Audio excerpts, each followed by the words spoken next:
Welcome to Drink Beer, Think Beer, the podcast that gets to the bottom of every pint. I'm John Holl, and this week it's another conversation recorded at Notch Brewing during the Forever Lager Festival.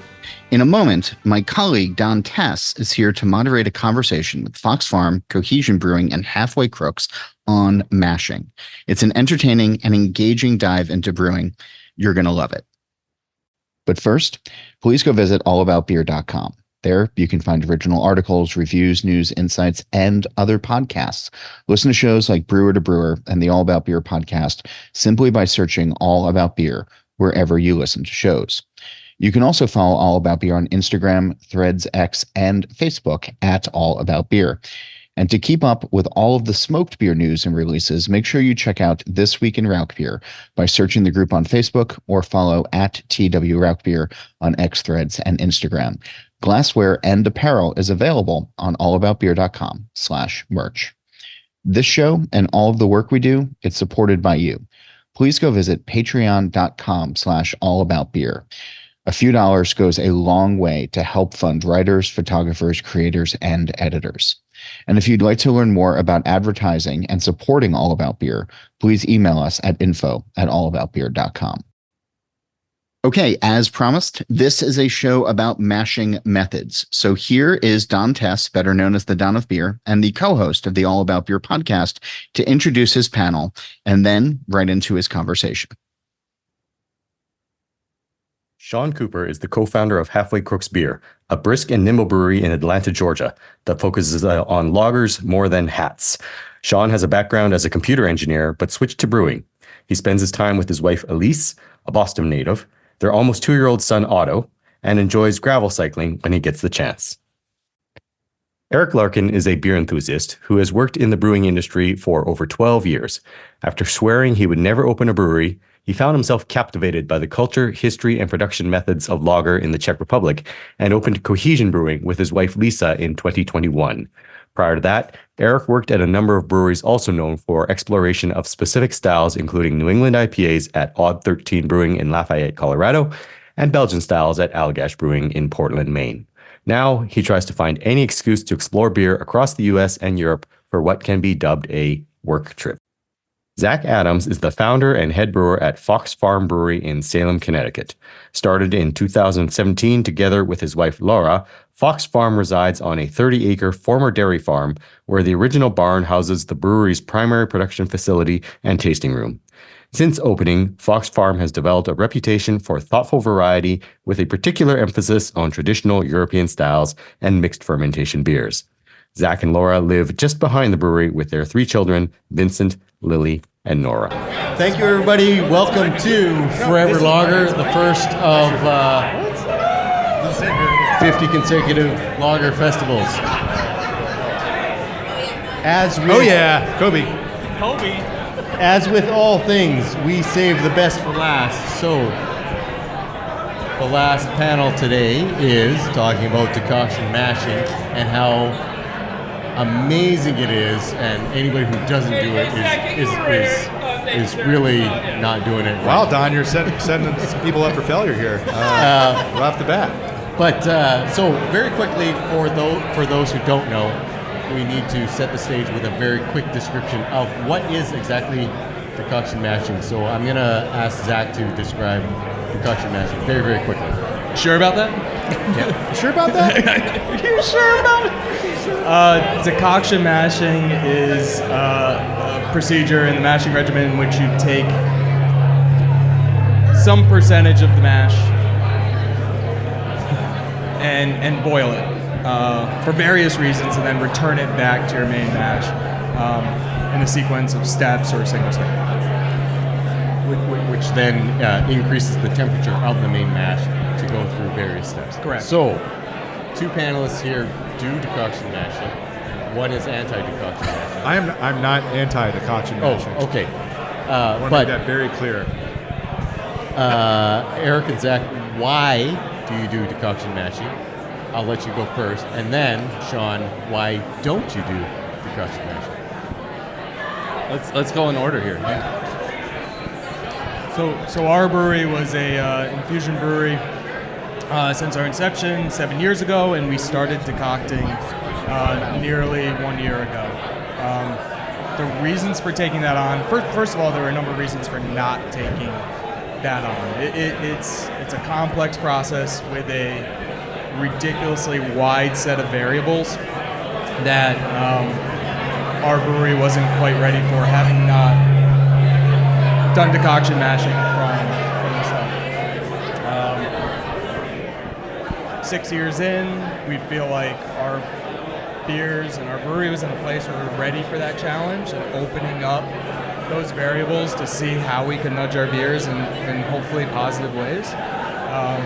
And then additionally, just having made Czech beer pretty much for the past 6-7 years, coming to the realization that, all right, if we're going to continue to represent Czech beers the way we are at least representing them, we kind of owe it to their traditions to decoct our beers, because to a brewer over there, you will not find somebody that doesn't decoct. It's synonymous with mashing. So to continue to represent Czech brewing, at least to our audience, the way we were doing it, we kind of owed it to them and to Czech beer to start decocting.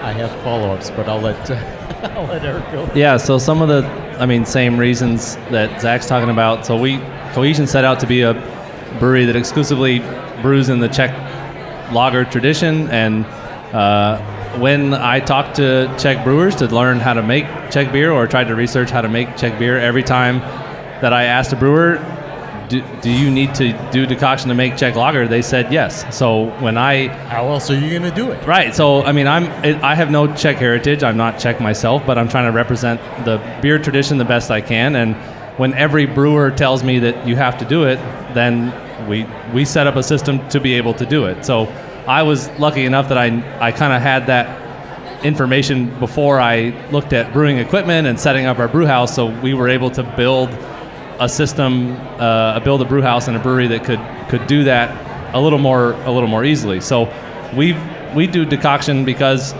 not only do we, again, have to try to adhere to and represent that tradition the best that we can, saying that Zach is saying, I think that it brings something to the beer that I enjoy. And I think I enjoy that aspect of the Czech beers and their process. It's also, for me, it was a new and interesting challenge. Like Zach said, it's not a common technique. I don't think there's 1% of American brewers that employ decoctions, but it's something that is fun and interesting to do. As I've been doing it about 3 years now, I find myself wanting to do single decoctions more than triple decoctions, because I'm still the person that makes all the beer. But I think it is an interesting process, and it's a little bit mystifying to the customer too. Like, to say decoction, most customers have no idea what that is, and you explain it and they're still like, I don't understand this. So I think it's a good part of the story, it's a good part of the tradition, and I think it has elements of the beer that it does improve and change and add things to the profile. It's not necessarily a better or worse, but for me and for them, I think that they have found reasons that they stick with it in the Czech Republic. I think they have justifications. They're not just doing it blindly following their previous brewers, but I think they're very adherent to it, like Zach said. And then in comes Shawn to call bullshit on all of that. Not at all. So when we were building our brewery, we kind of were focusing more on German style lagers, and so we in our space is very limited. We have an 800 square foot brewery, so for us it was more important for us to think about our cellar and have a 2-vessel system, and it's direct fire, but it's single infusion. The mash and the lager turn are the same vessel. Can you guys hear me? Okay. So we decided, hey, let's go with single diffusion. We're using mostly modified malt. That for us is good enough, and I think we can express the character and the flavors that we're trying to express through German lager and also through Czech style lager. So in our brew kettle is direct fire, so we still get some of those same Maillard reactions that you get in a decoction. We can adjust the intensity of our boil very easily, and we get a lot of caramelization in our kettle. So for us, it was a trade-off. It's not we're not just hey, we only do infusion because we believe in infusion. We're doing infusion because that's what works best for us, and that's what works best for our space. Do we still brew Czech style lager? Of course. We love having, we engage with the Czech Council of Atlanta, and we have them down. We have like a festival for Czech beer days. People come down and drink our Czech lager, and they're like, this reminds me of home. And for me, that's everything. Like when someone says that to me, it makes my world. Like it's what we're doing this for, is like we want people to.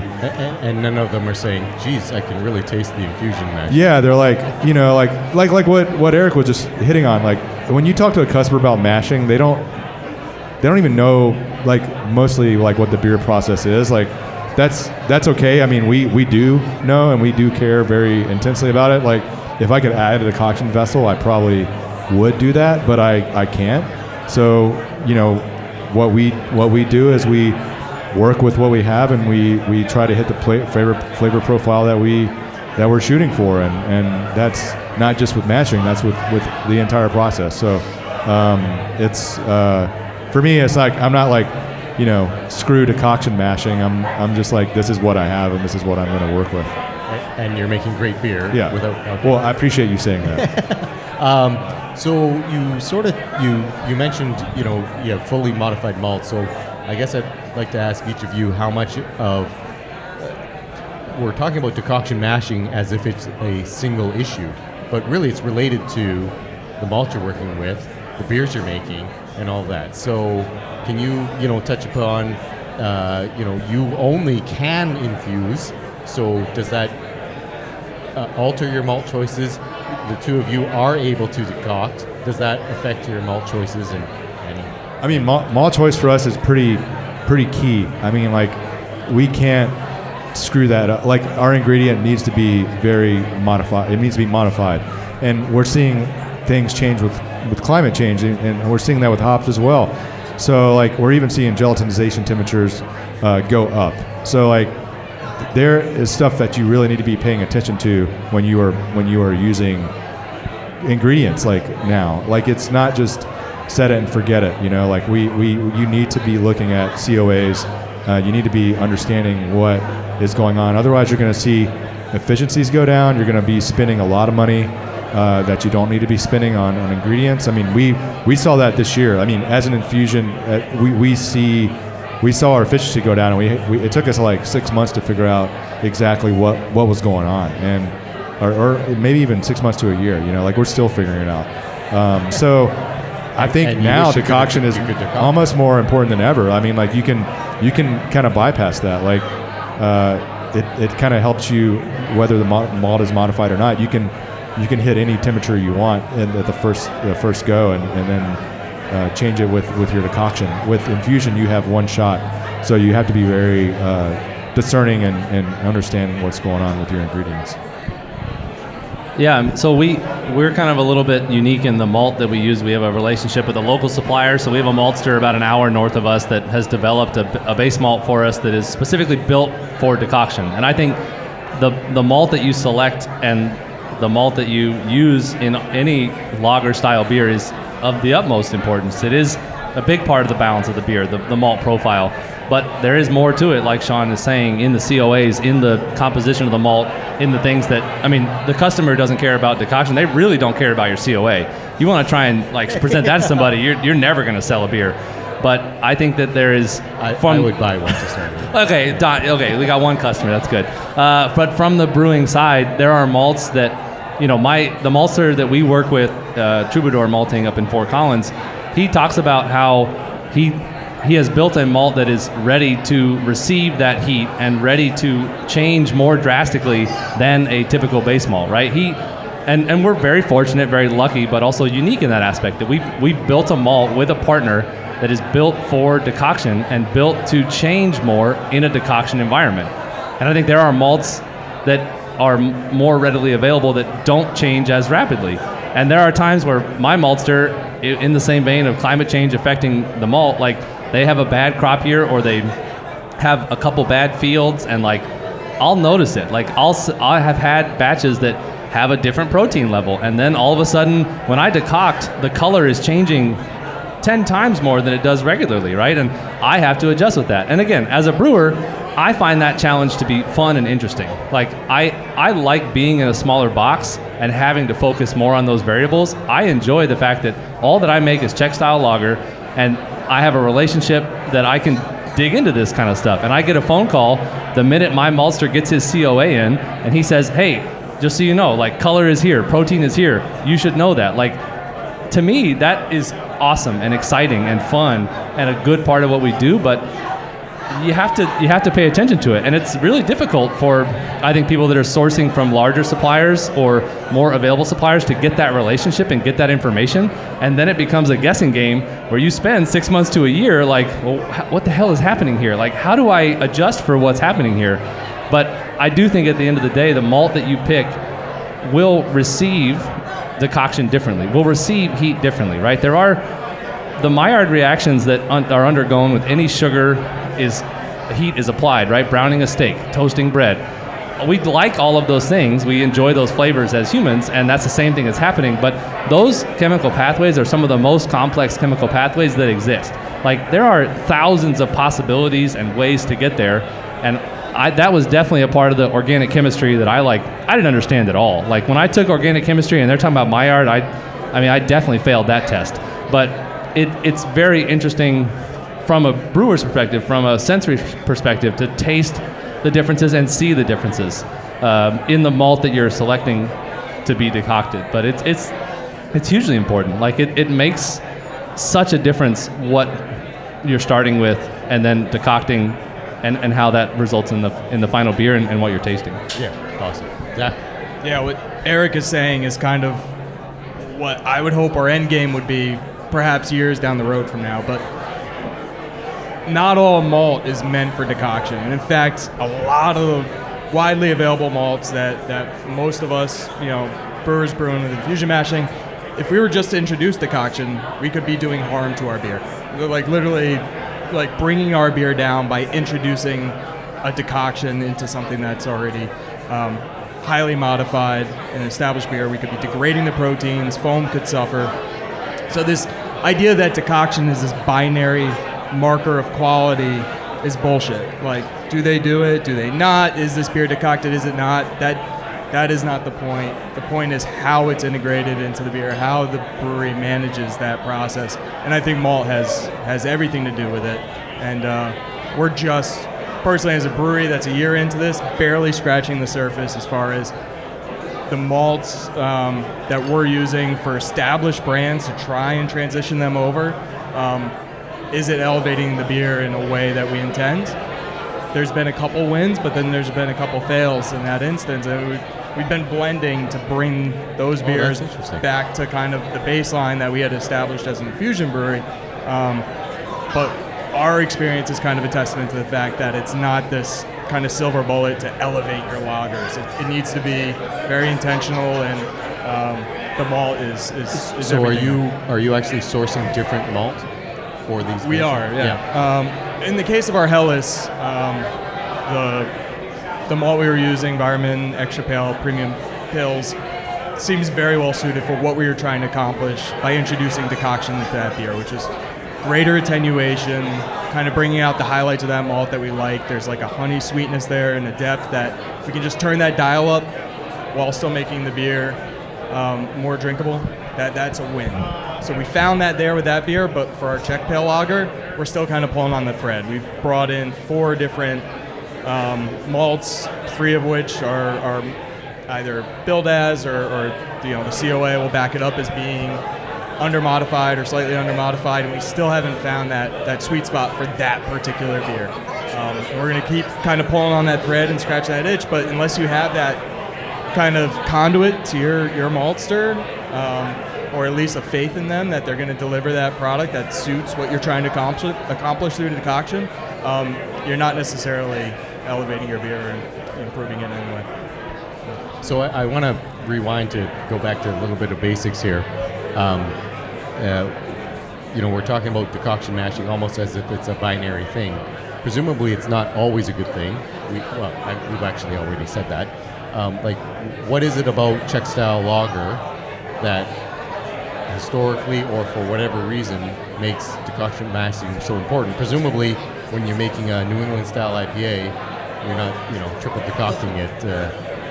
You could, but no one why does. not? The Czechs do. There's Czech breweries that decoct pale ales and decoct IPAs, and they're so dedicated to it that they're like, oh, I want to make an American pale ale. Okay, I'm going to decoct it. Like American style, yeah. Like they do decoct their American style IPAs. And why?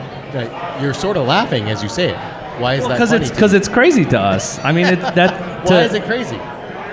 It's such a fundamental difference in an approach to brewing. Like they have brewing high school in Czech. So instead of going to regular high school, you can elect as like 8th, 9th, 10th grader, whatever our equivalent is, and say, okay, I don't want to go to regular high school. I'm going to be a brewer. I'm going to work in a brewery. So I'm just going to learn brewing in high school and then right out of high school go work. And I've talked to people who are familiar with this program, and they say when they get to mashing, they learn decoction mashing first, and then they learn infusion mashing. And when you talk to Czech brewers, when Shawn and I were lucky enough to go on the embassy-sponsored trip in 2022, we would talk to brewers, and we're trying to get answers about, like, how long do you boil, or what's your mash schedule like? And they're like, they don't even know it. They don't even have the word decoction. Correct. They just call it mashing. Mashing is decoction to them. So they say, in Czech, the word is rmutování, which means mashing. That's how it translates. But they'll say, I do 3 mashes. And that means they do 3 decoctions. They don't even have decoction is not a part of the vocabulary. It just is. It's like you don't even think about not doing it, right? So when you talk about when you describe infusion mashing to them, they're like, they're like. Well, they learn that later, but they don't learn that like right. what he was saying. They know that it's possible to do that, but it's like, why would, like, to them, like when we laugh about decocting pale ales, they would laugh about single infusing Czech lager. Like, to them, it's just a very fundamental difference, and it's just in their ethos. It's like one does not exist without the other, and it's a really, when you start talking to them, like, again, asking very detailed technical questions, it was hard to get the answer because we're not speaking the same language, right? We're brewers, and we can all speak brewing, but none of us speak Czech. Their English is really, really good, but not technically good, right? So we're asking questions, and it's like, wait, you do what? You only mash once, right? And they're like, no, we mash 3 times. And you're like, what, are you making a big stout? Like, I don't understand. Like, what's happening here, right? It took some uncovering to, like, understand. Oh, okay, now I understand the words you're using. And mashing 3 times meant 3 decocting 3 times, right? But that's how ingrained it is, that they don't, when they translate to English, it has to exist. That is what you do. I forget the question I asked. So I'm hoping Eric remembers and you have something to add to it. I don't remember. Yeah, I forgot it too. All right. So I think that there are a lot of brewers, home brewers and professional brewers, who think, with modern malts that are fully modified, decoction mashing is a waste of time. What would you say in terms of, yes, they're correct, or?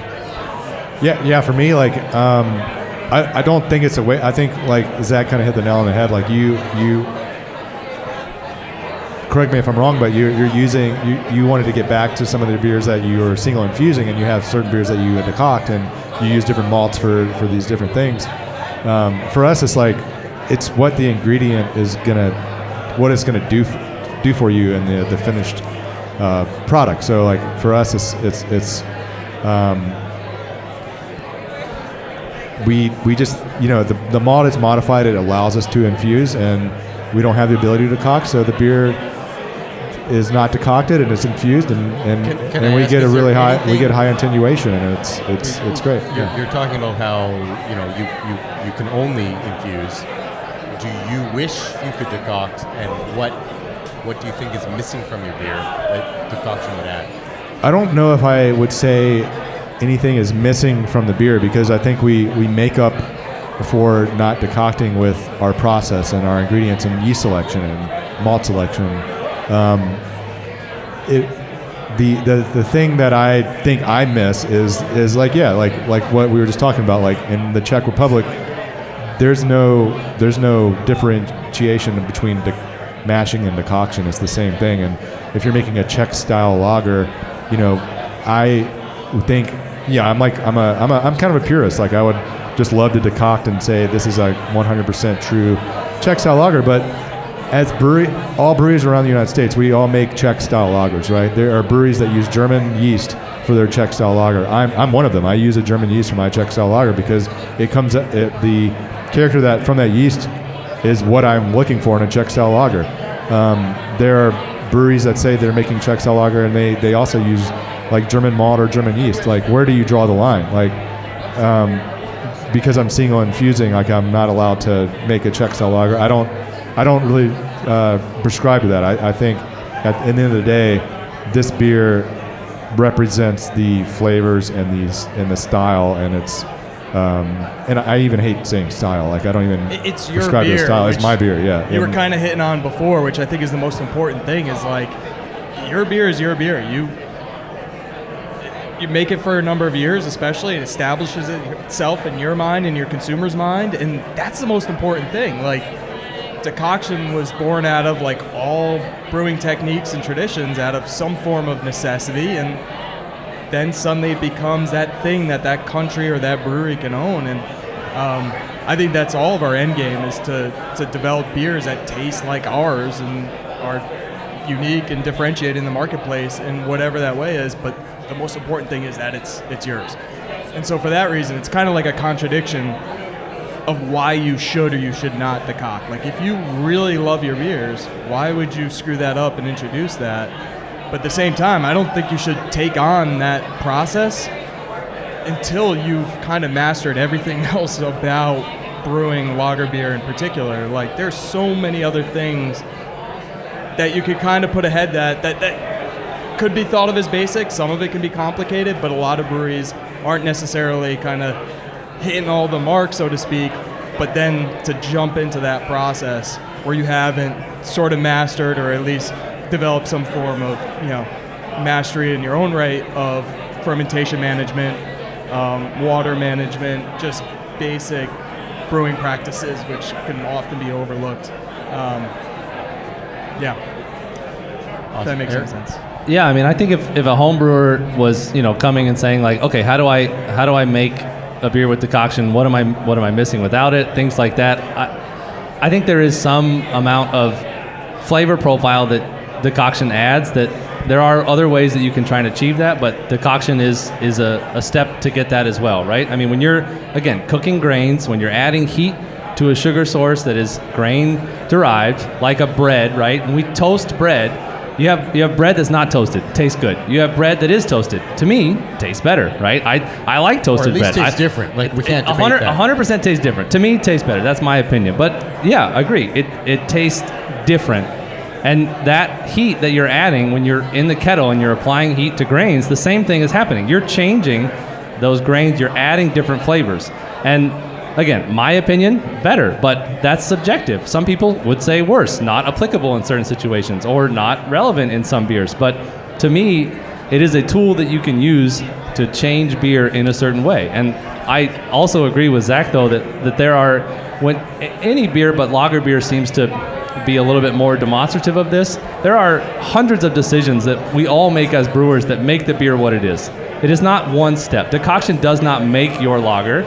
Your yeast doesn't make your lager. There are hundreds of decisions that you have made, and it's the culminations of those decisions that make Fox Farm beer, and human robot, halfway Crooks beer, right? And like that is the series of decisions is how you get your unique profile. And for some of us, decoction is an important part of that profile. But is it 70% of the flavor I'm adding? Absolutely not. It's a piece of the puzzle. And I would tell homebrewers, most homebrewers don't have, I know when I was homebrewing, I didn't have the temperature control to do a lager. Like, if I had tried to brew a lager, I was brewing saisons because I was brewing in the attic where it was hot as shit. So, I couldn't brew a lager, right? And I would say, yeah, don't do that. Like, you're wasting your time on decoction. There are other quality things that you should focus on first. But I think that as you develop an understanding of the styles and of the production process, it can be a tool that you can add to make a change to the beer. And again, I also think the malt that you're selecting makes that change for you. So, like, we add in our 12-degree beer, in our pale lager that we make, I'm also adding caramel malt. And like, to me, this is Let's talk about that. We could talk about that if you want, but Secret's out. Oh, I don't. Yeah, I tell anybody. I don't care. I had caramel malt to my. No, even in 12 Czech, Plato right? Czech. Like, Yeah, but that's a that's- well-kept secret for a long time. It was. Yeah. But when you again, so we're talking about boiling malt. When you boil caramel malt, it's even that's a whole nother factor, right? Like the malts that you're boiling all make a difference. And I think a lot of people when they make pale lager, it is normally 1 or 2 very pale malts as the base, mostly 1. And again, adding another malt that's already been subjected to those Maillard reactions, we've already deepened the color a little bit, and then I'm accelerating that in my mash kettle.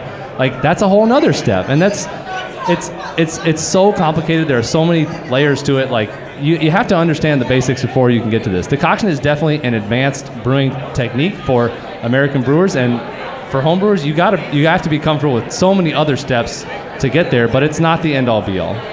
Okay, so you said it's an advanced brewing technique for American brewers. I'm going to take the devil's advocate position here and say, well, the only reason anybody ever decoction mashed was because they didn't have thermometers, and so this was they did it so that they could do their temperature steps without actually having to measure the temperature. Agree or disagree, or I kind of disagree. I mean, I think like when Joseph Grohl like made the first Czech style lager and Pilsen, like they had temperature, they had thermometers. Like this was well into where the Germans had went over to Britain and taken a lot of these things from Britain was like leading the charge at the time.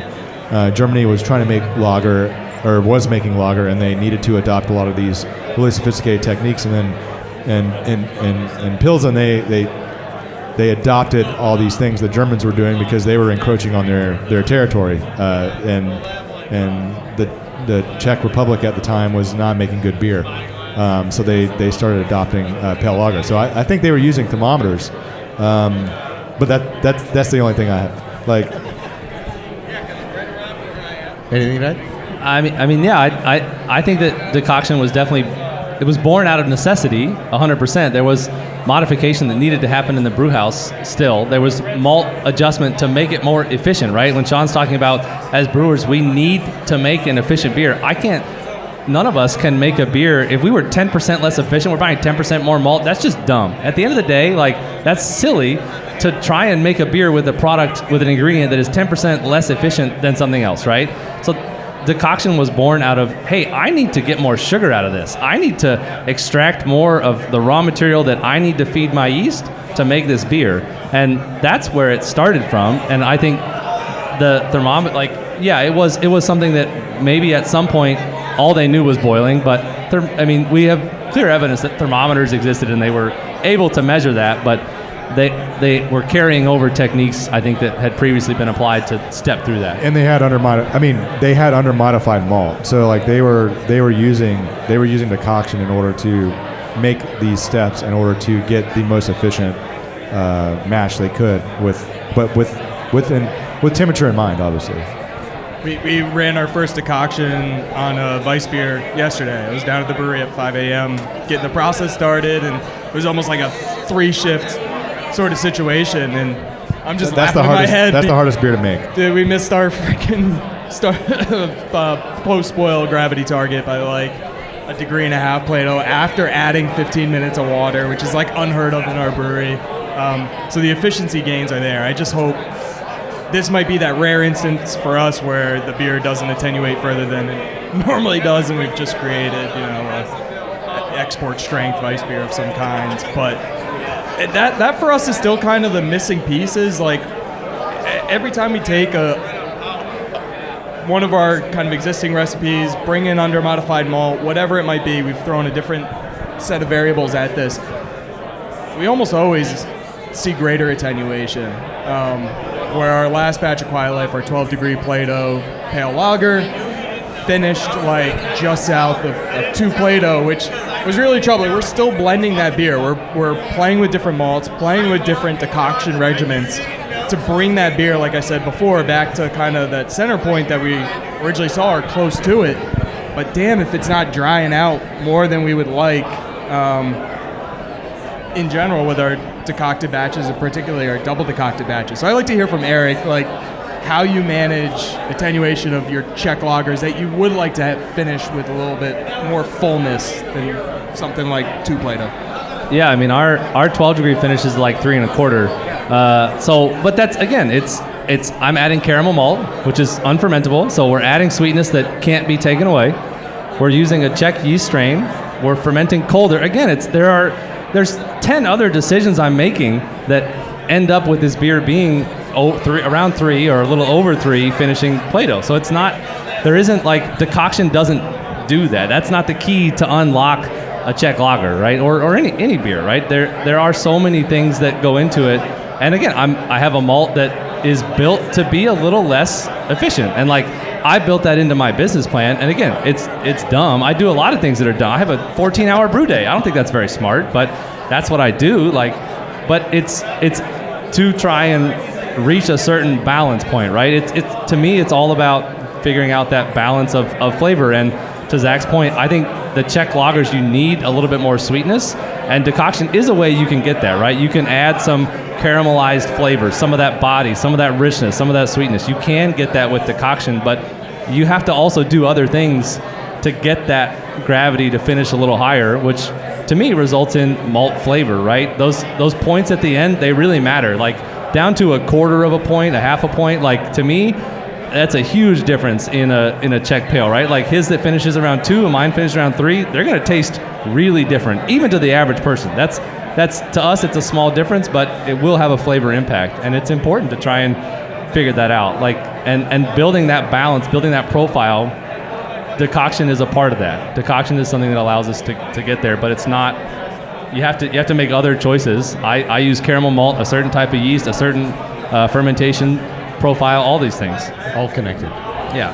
Yeah, and we rely on those other choices, not decoction, but we rely on those other choices to like what he was saying. It's like unlock the Czech style lager. Yeah. How do you think of, again, for the average consumer here, they hear things like decoction, and there's single decoction and double decoction and triple decoction. Like, when do you single decoct? Why do you single decoct? When do you triple decoct? Why do you triple decoct? When do you do an enhanced decoction? You know? Yeah. What's the thought process there? What do the different decoctions do? Why do you do it? My opinion. So I heard this from another brewer that decoction is like the gas pedal for intensity of grain, depth, and flavor. And so again, it's not the only thing that can do this, but as you want to increase the depth of grain flavor, and I do think that there's a mouthfeel and a body difference with decoction, and so it's like pushing down on the gas pedal, right? So do I want a lighter grain intensity? Do I want a medium grain intensity? Or do I want full grain intensity, and that's right? Single, double, triple decoction. Exactly. And so you build a recipe based on that. So you say, okay, I want a lighter, beer. It's going to be lower alcohol. I want something that is a little lighter on the palate. 1 decoction. I want really intense, complex grain flavor. Yeah, I want like a big, bold beer. I mean, it's not a Russian Imperial Stout, but for a lager, it's going to have more flavor. Let's do 3 decoctions, right? But again, it's also building the malt profile. Like, do I use all of our Pilsner style malt?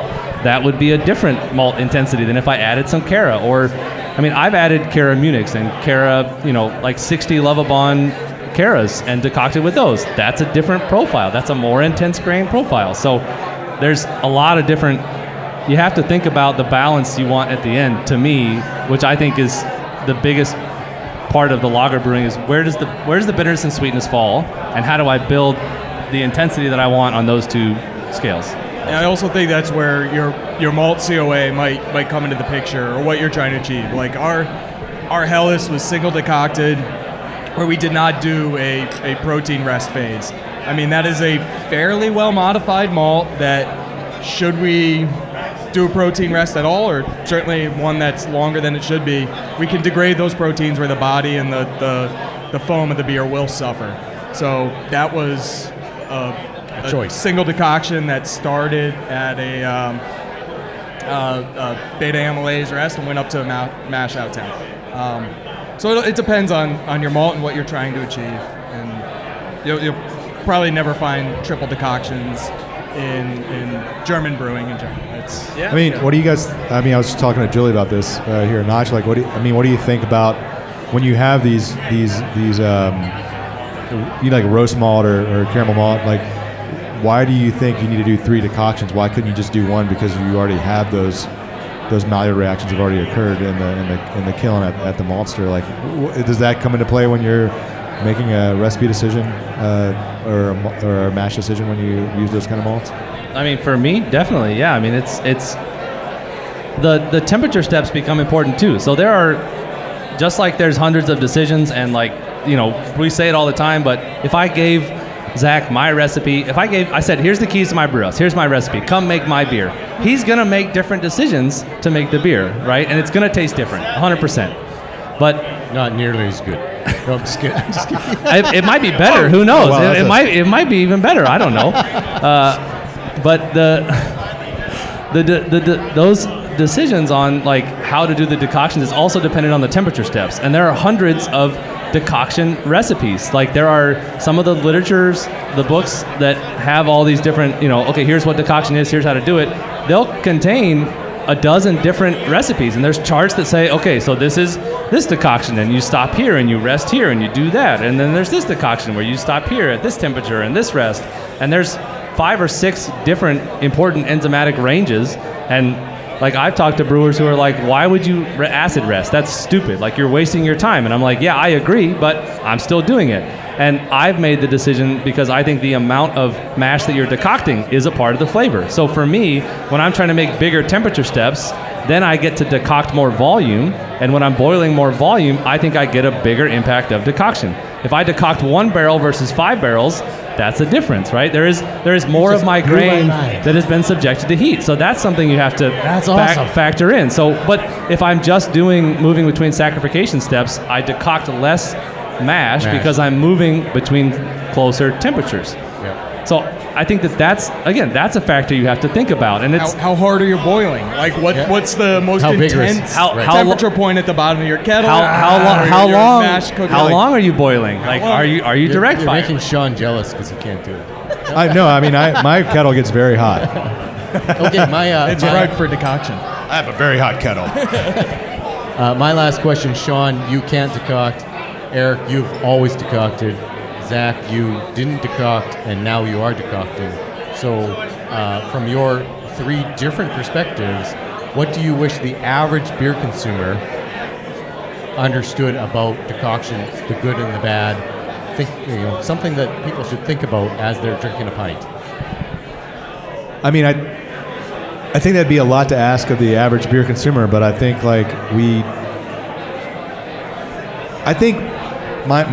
the most important thing that I hope the average beer consumer thinks about is when they drink this beer, is it of good quality? Do they have a good time? And also atmosphere plays into it. Like this is not just about malt, it's like about the entire experience. So like I feel that, you know, like whether you use single infusion or decoction, like, you know, if I was a decoction brewery, I would really, you know, I'm a decoction brewery, like Eric said, I'm spending 14 hours on the brew deck. Like I want my customer to know that I'm working my ass off to make this beer.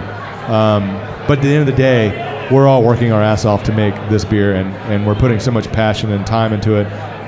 Ingredient procurement, like understanding, having relationships with your suppliers and your like farmers, like, you know, like what Eric's doing with his maltster, I'm doing with my hop grower. So it's like a different focus. Like we're all trying to make the best beer that we can possibly make, and that is what I want the consumer to see and to drink, is like this beer is great and I love it, and I can, and it's telling a story. Like it's saying like, this is what Czech beer tastes like, this is what German beer tastes like, this is what American beer tastes like, and it's a good example of that. And I think that's, at the end of the day, that's what I want. Like I want them to have a great time and to enjoy the beer, and that's with not just the consumer that has no like idea about how the brewing process, but that's with even brewers coming to our brewery. Like it's super amazing to see brewers enjoy my beer. Like that's one of the biggest compliments you can get, like from both sides of the spectrum. So at the end of the day, that's what I want. Awesome. Eric? I think the number one thing I would like in this realm to educate more customers on is, again, like I talked about earlier, that balance of beer. Like I think IBUs are stupid to talk about. I think we should be talking about a balance between bitterness and sweetness and assessing the intensity of that bitterness and sweetness. So I like to think about, when I talk to our staff about, like, because a lot of German lager has a little bit more relevance and understanding, I think, with the average beer consumer in the U.S. So I try and tell them, okay, what do I think, how do I want to talk about the difference between German and Czech lager? And the way that I do that is about the balance and the intensity of the balance. Both of these brewing traditions can have balanced beers, they can have bitter beers, or they can have sweet beers. But when you look at the intensity of those levels, I think they are different. Like there's a sort of trend where the Czech beers have more intense, they have a higher finishing gravity, like what Zach is talking about, and a higher bitterness. So the intensity of those two balancing factors is different. And I would love for customers to understand how decoction plays a role in that, and how we use decoction as a tool to help build that balance and build that intensity of sweetness. So for me, I wish, like, even today we have customers that are, oh, what's the IBUs on this? And it's like, it's an irrelevant statistic without the other side. Like, I have beers that are 45 IBUs that don't taste like bitter because they're balanced by a lot of sweetness. And I think that's important. I wish more customers were understanding of that concept. And again, decoction plays a role in that. We're building a little bit of sweetness, a little bit of caramelization, and that's what I wish we could talk more about. And I feel like brewers are on that same page. Like, it's not, the IBU is an important number, sure, but it's meaningless without its counterpart. Zach, you have the last word. I mean, it blows my mind that anyone would be interested in this stuff at the consumer level, and I'm a consumer. Really friggin' cool that anyone cares about any of this stuff. But at the end of the day, like, do you like what's in your glass? Do you love what's in your glass? By all means, like, find out more about that brewery, the people, their philosophies, their processes.